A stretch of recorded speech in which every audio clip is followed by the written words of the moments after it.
My brother asked me to watch my niece, so I took her and my daughter to the pool. In the changing room, my daughter yelled, "Dad, look at this!" And what I saw on my niece made me go pale. We never touched the water.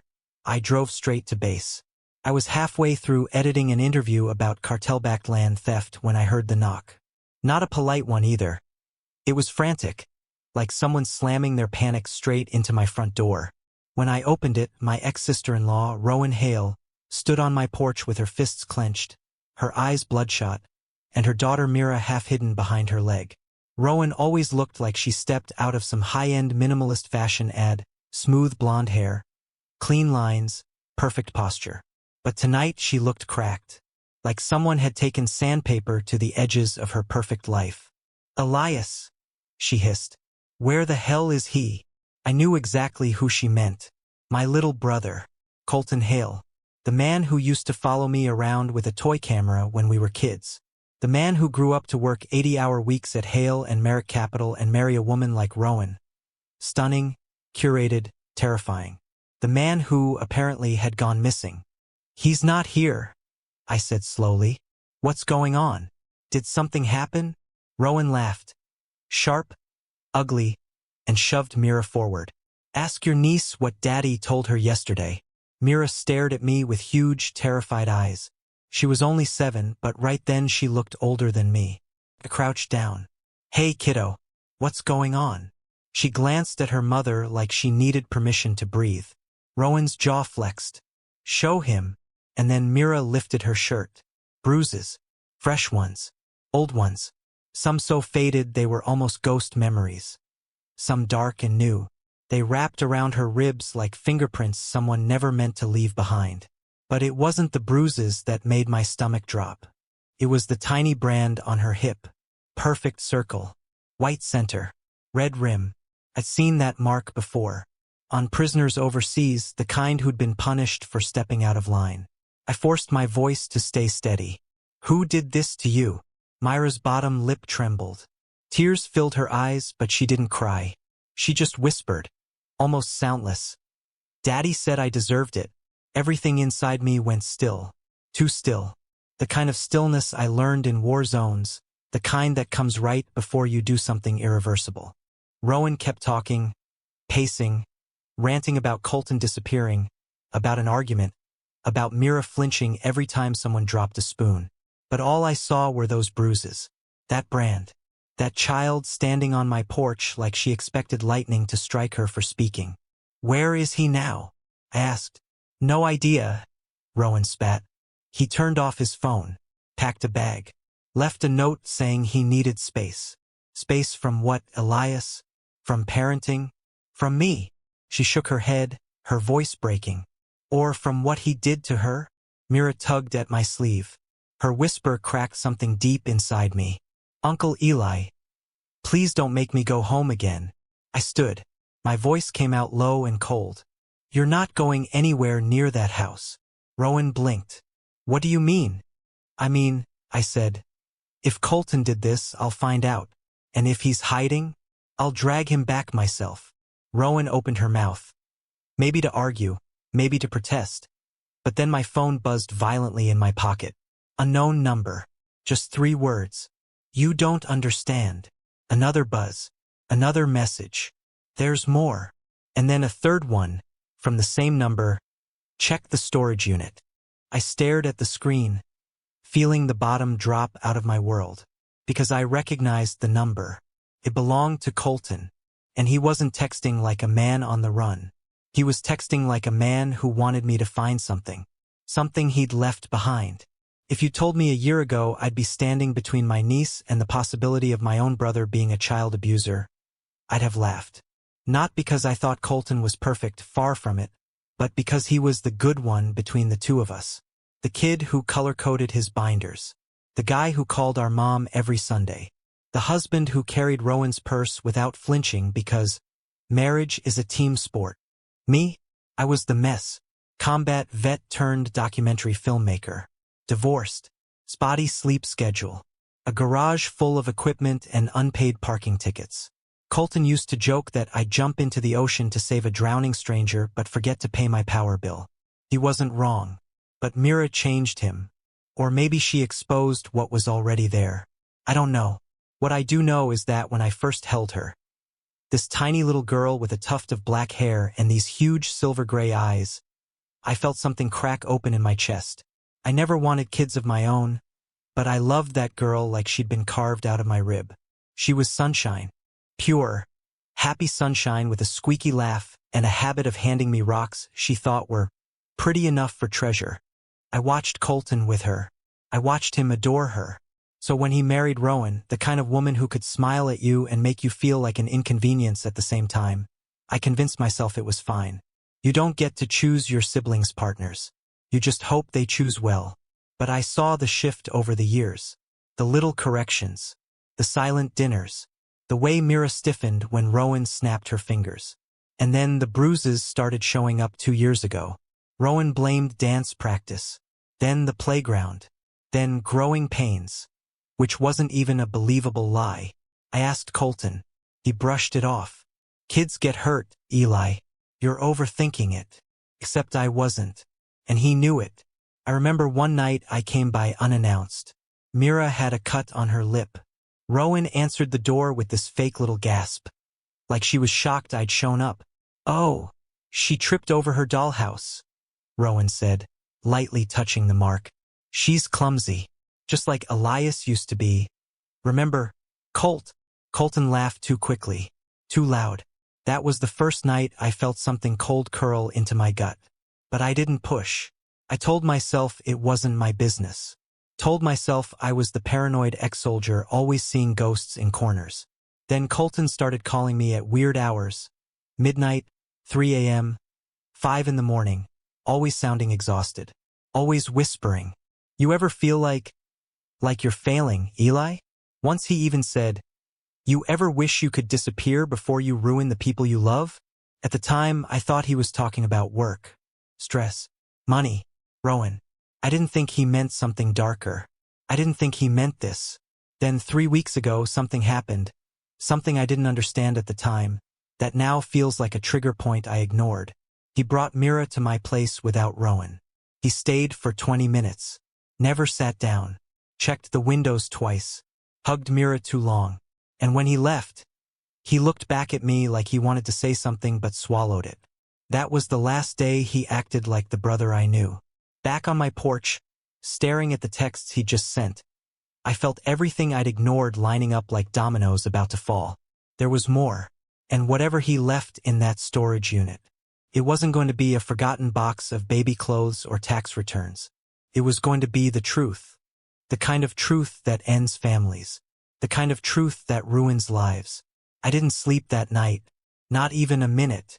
I sat at my kitchen table with Rowan pacing like a caged animal and Mira curled on the couch wrapped in one of my old marine hoodies. Every time she shifted, I caught myself flinching, terrified she'd wince in pain. At 5:42 a.m., Rowan finally snapped. Elias, what if he's dangerous? What if he comes here? The thing was, I didn't know. Colton wasn't violent. Not the Colton I grew up with. Not the kid who used to cry during sad commercials. But the branded circle on Myra's hip? That wasn't from my brother. Not willingly. Not consciously. It didn't match him. Rowan didn't believe me when I said it out loud. You think a 7-year-old did that to herself? She snapped. No, I said quietly. But I also don't think Colton did it alone. She scoffed at that. But Mira didn't. Myra's eyes darted up, terrified. Like she knew exactly what I meant. And she was scared to even breathe near the truth. By 7 a.m., Rowan had passed out on my recliner from exhaustion. I packed a bag for Mira, snacks, toys, pajamas, and loaded her into my truck. She sat so still it made my skin crawl. Sweetheart, I said gently, I'm gonna ask you something, and you don't have to answer if it scares you. Her hands twisted in the hoodie sleeves. Do you know what Daddy wants me to find? Her breathing stuttered. A long silence. Then, barely audible. He said you're the only one who can fix it. Fix what? Another pause. Longer. Heavier. The room, she whispered. My grip on the steering wheel went rigid. What room? She shook her head violently. No. No, Mommy will get mad if I talk about the room. Mommy says the room is a secret. Daddy says the room is wrong, but Mommy says it's right. She was crying now. I pulled over immediately, turned in my seat. Mira, listen to me, I said. No one is allowed to make you keep secrets that hurt you. Do you understand? She hiccuped, wiping her cheeks. She said it makes me strong, Mira whispered. Mommy says I need to get used to it. That Daddy got used to it when he was little. That Grandpa taught Daddy, and now Daddy teaches me. My stomach plunged like an elevator cut loose. What did your grandfather teach Daddy? Silence. Then the smallest voice I've ever heard. He taught Daddy how to be quiet in the room. Jesus Christ. This wasn't just about Colton. This went deeper. Generational. Systemic. Cult-like in its secrecy. Rowan didn't know. I saw that now. She controlled everything outside the house. But inside? Inside was something else. Something older. I started the truck again, heading toward the industrial strip off Route 29, where the storage facility sat. My phone buzzed nonstop in my pocket, but I ignored it. When we reached the facility, I parked and turned to Mira. You'll stay in the truck, I said. I'll be right back. She looked terrified at being left alone, so I handed her my old camcorder. This is a magic camera, I lied softly. If anything scary happens, turn it on and it protects you. She held it like a lifeline.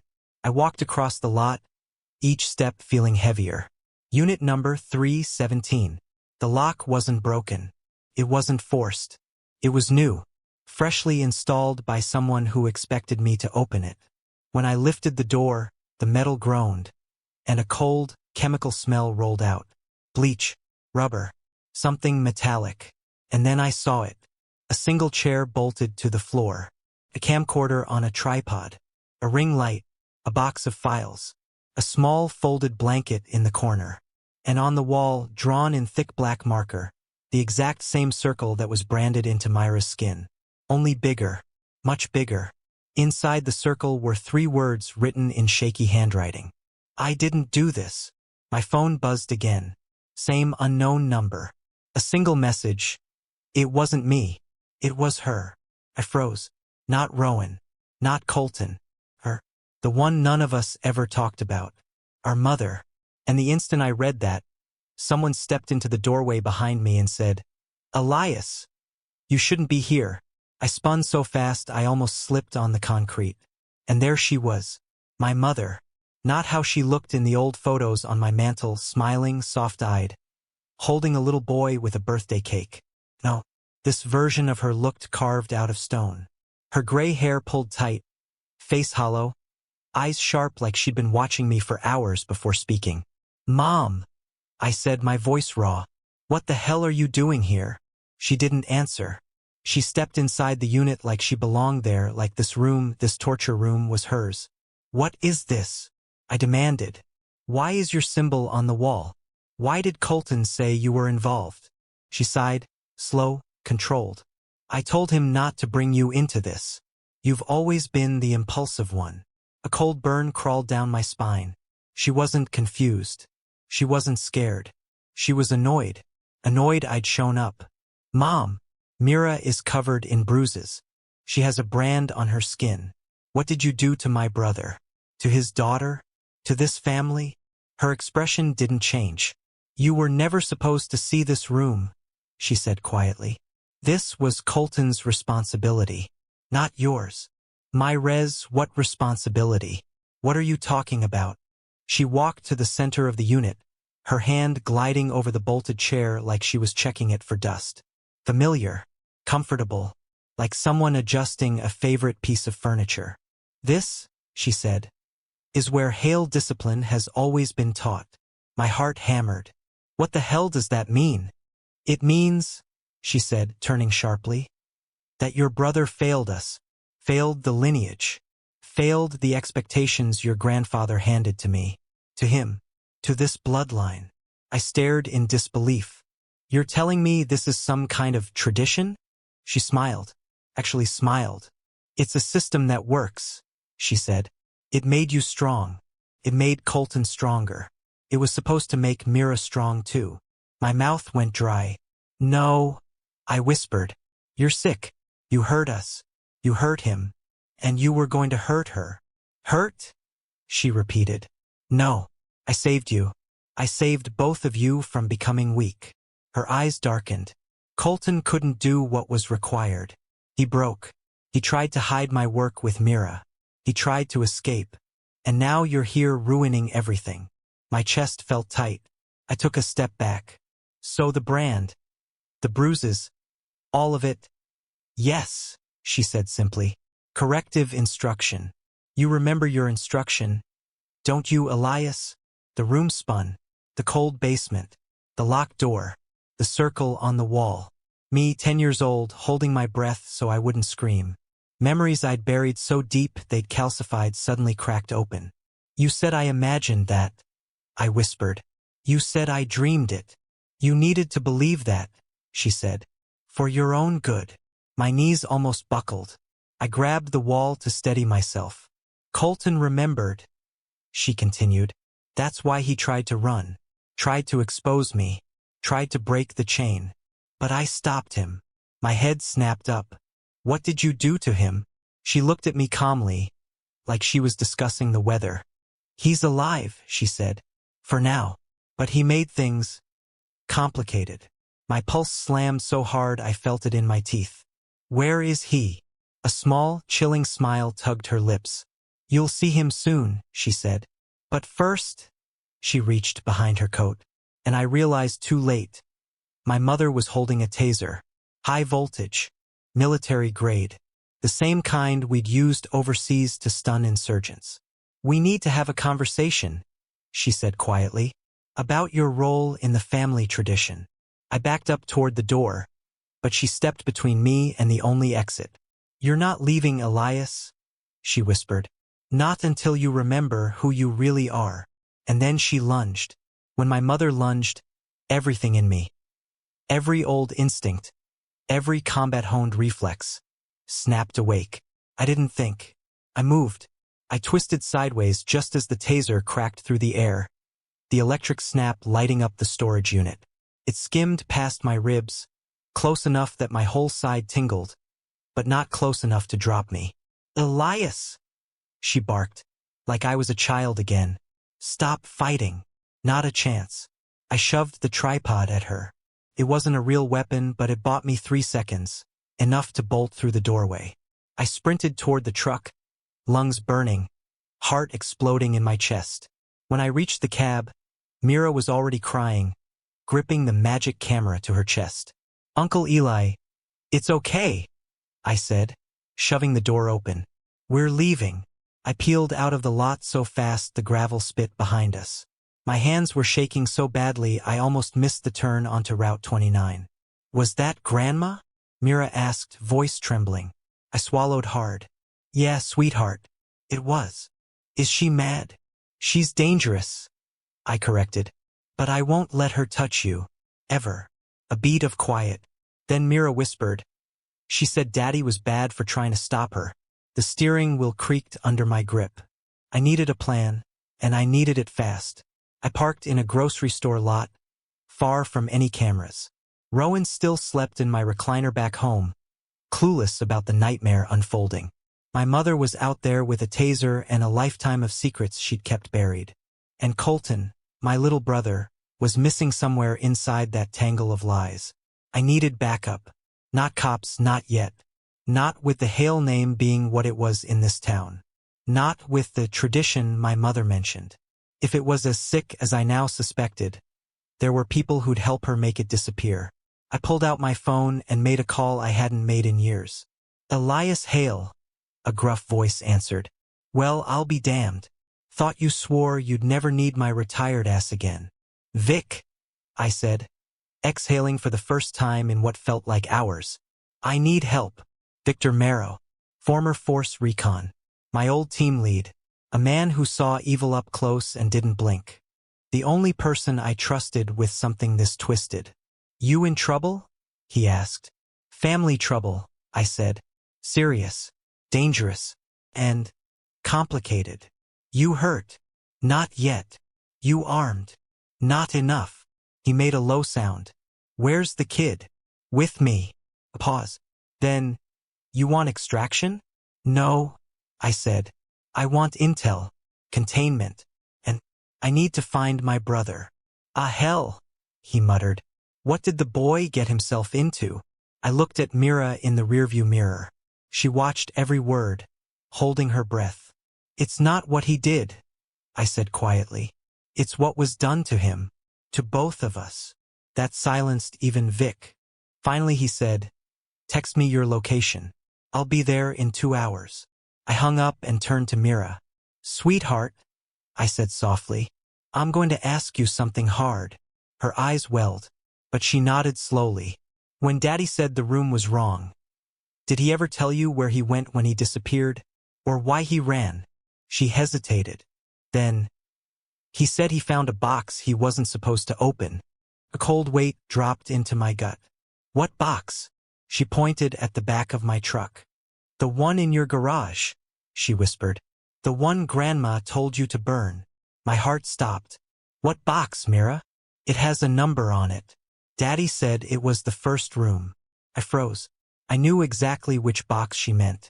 The one I'd kept sealed for 28 years.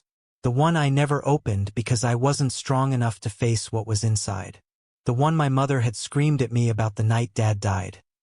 Telling me to get rid of it, destroy it, forget it ever existed. The box that belonged to me. Not Colton. Not Mira. Me. My breath shook as Mira whispered. Daddy said the box is why Grandma got sick in her head, and why she's still sick, and why she'll never stop. My pulse slammed into my throat. Whatever was in that box, whatever I'd been too afraid to open, it was the key. To Colton. To Mira. To the room. To everything. And I knew exactly what I had to do. Open it. Tonight. Before she found us. Before she found me. I drove home like every red light was a threat. Every passing car felt like it could hold her. My mother, watching, waiting, ready to finish whatever she started in that storage unit. By the time I pulled into my driveway, the sky had gone the color of old bruises. Mira gripped the camcorder so tightly her knuckles went white. Inside, Rowan was awake and pacing my living room. Where the hell did you go? She snapped the second I walked in. Then she saw Myra's face. Puffy, tear-streaked, and her voice cracked. Baby? Sweetie, what happened? Mira didn't run to her, didn't reach out, didn't even speak. She just pressed herself into my leg like Rowan was another threat she couldn't process yet. That told me everything. Rowan, I said quietly, we need to talk. Now. But before I could say another word, my phone buzzed, then buzzed again, then again. 3 messages. Same unknown number. 1. Do not open the box. 2. You don't know what's in it. 3. It's not what you think. It wasn't my mother's tone. It was frantic, panicked. It was Colton. Before I could respond, another text came through, this time with an image. A hand. Bruised. Bleeding. Bound with zip ties. Colton's hand. And behind it, a concrete wall marked with that same black circle. But the circle was crossed out, like someone was trying to erase it. You said he hurt her. Rowan screamed when she saw the image over my shoulder. Why is he tied up? Because nothing was what it seemed. And suddenly I understood something horrifying. Colton wasn't escaping. He wasn't running. He was being taken. Maybe by my mother. Maybe by someone else in this long, sick tradition. And maybe, just maybe, he tried to protect Mira and paid for it. I took a breath. Steady. Controlled. We need to open the box, I said. Rowan shook her head. What box? The one in the garage, I said. The one your husband found. The one my mother wanted burned. Rowan stared, confused. Mira stared, terrified. And I felt like my heart was trying to break out of my ribs. The box sat on a high shelf in the garage. Dusty. Brown. Unmarked except for a faded number in red marker. 01 the first room. My room. My childhood nightmare. My mother's training ground. I dragged the box down and set it on the workbench. My hands shook. Not from fear, from the memory of fear. From the ghost of a 10-year-old boy who'd locked everything away. Eli, Rowan whispered behind me. Are you sure you want to? But I had to. I sliced the tape. The top popped open with a soft sigh. Like it had been waiting. Inside was a stack of VHS tapes. Dozens of them. All labeled the same way. H. Session hashtag Sage. Session hashtag my initials. Colton's initials. My knees buckled. Rowan stepped back in horror. What the hell is that? Mira quietly reached up and touched the box with one trembling finger. That's the sound, she whispered. That's the noise Mommy makes me listen to when I'm bad. My stomach turned to ice. I've heard those voices, Mira said. A man screaming. A boy crying. Mommy says it's what happens to weak people. I nearly vomited. Rowan covered her mouth. Elias, she whispered. Are those recordings of your mother hurting you? Not just me. Me and Colton. Every session. Every scream. Every moment of our childhood carved into tape like a sick documentary. My hands hovered over the tapes. Shaking, sweating, frozen. And that was when something clattered in the driveway. Hard, sharp, metallic. Rowan stiffened. What was that? I checked the window. Car had pulled up. Not my mother's. A black SUV. No plates. Windows tinted darker than legal. And stepping out of the driver's seat was a woman I hadn't seen in 20 years. Aunt Marla. My mother's sister. She'd disappeared when I was 12. No explanation. No goodbye. She'd been erased from the family so thoroughly I wondered if I imagined her. But she was real. And she walked toward the house like she had every right to be here. I opened the door before she could knock. Where's my brother? I demanded. She pushed past me, her eyes scanning the room with military precision. You're out of time, Elias, she said. Your mother's not working alone. What the hell does that mean? Aunt Marla turned to me slowly, expression tight with fear. She's not the one who took Colton, she said. What? It wasn't your mother, Marla repeated. It was your grandfather's followers, the original ones, the ones who still believe in the Hale doctrine. My blood ran cold. But that's impossible, I whispered. Grandpa's been dead for years. Marla shook her head. You really think monsters die just because their bodies stop working?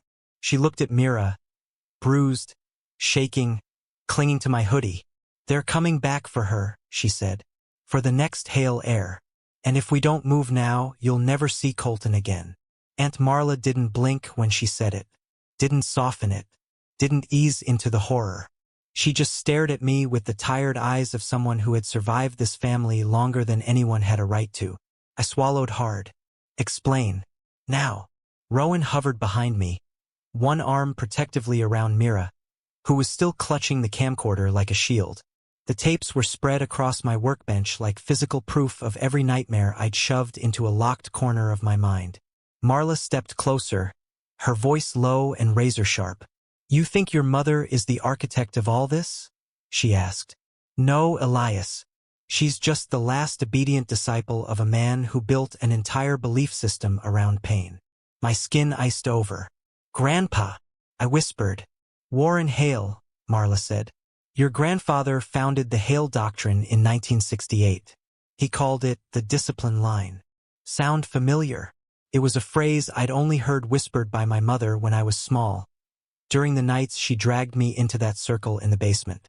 I used to think it was just some twisted family nickname. It started as his personal philosophy, Marla said. Punishment creates strength. Fear creates obedience. Breaking a child creates loyalty. Rowan staggered back, a hand over her mouth. But he didn't stop with your mother. He trained her, groomed her, molded her into his perfect successor. And she worshipped him for it. My heart hammered, because I saw it now the way my mother always talked about her father. Like he was still watching, still judging, still waiting for her to prove herself worthy. Everything she did to you, Marla continued, she believed he wanted her to do. I felt sick. Mira whispered. Grandma said Grandpa is proud of her. The world tilted sideways. Marla nodded grimly. I know. I heard her say the same thing when I was a child. I stared at her. You went through this too? Marla's eyes glistened, but she didn't break. Your mother wasn't Warren's only experiment, she said. He had 5 children. Only 2 survived to adulthood. The rest didn't. Her jaw tightened. He believed children who couldn't endure his lessons were unfit, weak, disposable. A cold, sharp rage sliced through me. He was a monster, I said. No, Marla corrected. He was worse. He was a believer. She pointed at the tapes. Those weren't just records. They were training tools. He made every adult disciple study them, including your mother, including mine, including the others who still follow the doctrine today. My breath hitched. The followers. The ones who took Colton? Yes, Marla said. Your mother kept in contact with some of them. A hidden branch. They call themselves the line holders. Rowan sank heavily onto a stool. So they're coming for Mira, I said. They think Colton broke from the doctrine, Marla replied. They think Mira is the heir your family has been shaping for 3 generations. My stomach turned. You said Grandpa's dead, I whispered. So why now? Why come back? Marla hesitated, then dropped the final piece of the truth, the one that sucked the breath out of the room. Because Warren didn't die, she said. Not really. She looked at me, trembling now. They declared him dead years ago, but that was just for optics. He went underground, passed the doctrine to his followers. And last month, he resurfaced. My pulse detonated. You're lying. I wish I were, Marla whispered. He's alive. He's old but alive. And he wants Mira. She's the youngest Hale bloodline descendant. The last child he sees as moldable. My mother's voice echoed in my memory. The lineage matters. Strength must be shaped. The room teaches what love cannot. Jesus Christ. Where is he now? I demanded. Marla stepped forward, voice barely above a breath. They're holding Colton in the new facility, she said. The place Warren built after he faked his death. Where? I barked. She stared straight into my eyes. Elias. It's here. In Ridgewood. 5 miles out. In the old storm drain compound he used to call the vessel. The room went dead silent. And he wants you too, Marla said. Because in Warren's eyes, Elias, you're the one that got away. I didn't breathe for a solid 5 seconds. Not because I was scared, I'd felt fear before. In war zones. In ambushes. In basements where the only way out was through. No, this was something colder. Sharper. A rage so clean it almost felt like clarity. Warren Hale. Alive. Still running the same nightmare he carved into our bloodline. Still hurting his own. Still trying to mold another generation. And he had my brother. And he wanted my niece. No, not anymore. Not ever again. I stood up from the workbench and looked at the box. Those cursed tapes. One last time. Every scream inside them. Every bruise born from them. Every childhood memory fractured by them.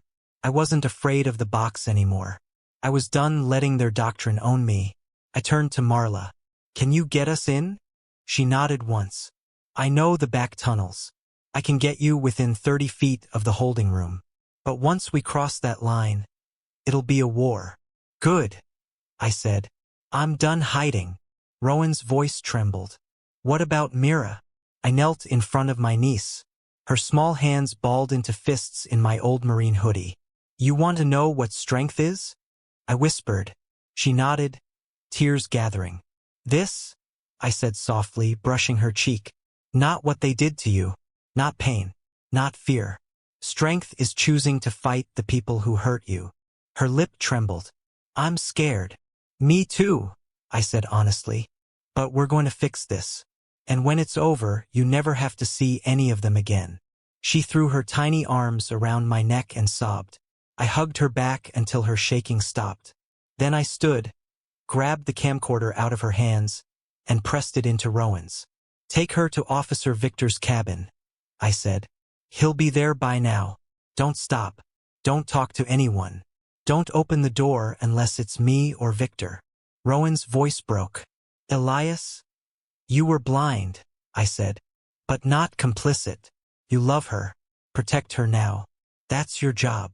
She nodded fiercely, and for the first time in years, Rowan Hale didn't look cold or polished or controlling. She looked like a mother. When the SUV pulled away, Mira pressed her palm against the rear window, watching me. I raised my hand back.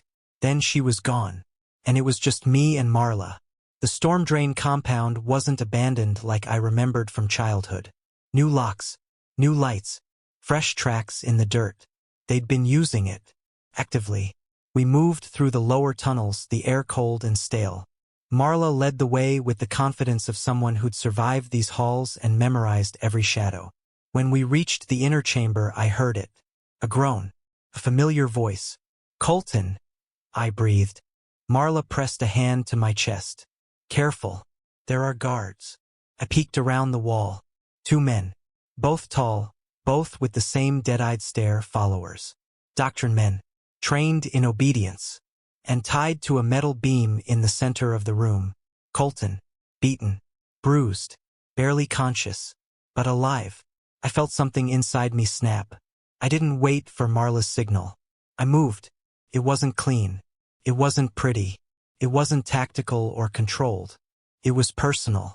And I made sure every hit I threw carried the weight of every bruise they put on my niece. Every scream I remembered from the tapes. Every moment my mother stole from us. When the guards were down and groaning, I rushed to Colton. He blinked up at me, his face swollen. Eli, he rasped. I told you to stay away. Screw that, I said, cutting his restraints. We're ending this. He sobbed once. A broken, relieved sound, and fell into my arms. I carried him toward the exit. But before we reached the stairs, a voice echoed behind us. Slow, measured, mocking. I always knew you'd come back. Warren Hale stepped into the light. Old, weathered, but not weak. Those same ice-gray Hale eyes, the ones Mira inherited, stared right through me. You, I said, shaking with a rage I could barely hold. You ruined this family. He chuckled. On the contrary, Elias, I built it. You built a cult of abuse. I built survivors, he hissed. Only the strong deserve to carry our name. The rest? You mean children? I snapped. Your children? Your grandchildren. Tools, he corrected calmly. Clay to be shaped. And now, his eyes darkened.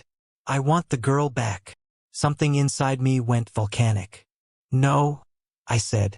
No more. Warren lifted a hand, a signal. From the shadows, 3 more followers emerged. Marla swore under her breath. You take Colton, I said. Get him out. Elias. Now. She dragged my barely standing brother toward the stairwell. Warren watched, amused. You still think you can save them? I already did. And then I lunged. The fight that followed didn't feel like a fight. It felt like exorcism. Like ripping out the roots of a poison that had lived in our blood for generations. Those men weren't ready for someone who'd seen real combat. Someone who'd survived worse than doctrine. Someone who had something worth fighting for. When the last follower hit the ground, groaning, Warren tried to run. But I grabbed him by the collar and slammed him against the concrete. Elias, he gasped. Stop. You don't know what you're doing. No, you don't know what you've done. I pulled out the camcorder, the one Mira had used, the one that recorded everything in the storage unit and everything Warren said just now. Smile, I whispered. You're done. Police sirens echoed outside Victor's backup. Warren's face drained of color. You think exposing me matters? He snarled. There are others. There will always be others. Not for her, I said. Never again. As officers stormed the hall, guns raised, Warren tried to pull free. But I held him there, held him still, held him accountable. For every child you broke, I hissed. For every bruise you justified. For everything you stole from me and my brother. The cops took him down hard, cuffed him, dragged him away. Warren Hale screamed the whole time, not from pain, from losing power. 2 hours later, I sat in Victor's cabin. Colton was safe. Rowan was safe. Mira slept on the couch, wrapped in a blanket, breathing easy for the first time since I met her. My mom was arrested. Warren was in federal custody. The tapes were evidence. The doctrine was finished. When Mira woke, she curled against me and whispered, "Is he gone forever?" "Yes, honey," I said. "He's gone forever." She nodded and closed her eyes again. And for the first time in decades, I felt free. Generational curses don't break gently. They break with noise, with truth, with blood if they have to. But ours broke. And the Hale name? It finally belonged to the good ones. Before I drifted into exhausted sleep, Mira mumbled, "Uncle Eli, are we safe now?" I smoothed her hair and whispered, "Yeah, kiddo, we're safe." A beat. "And if any more monsters come back?" I smiled, tired, bruised, and finally whole. "Then we make them regret choosing the wrong family."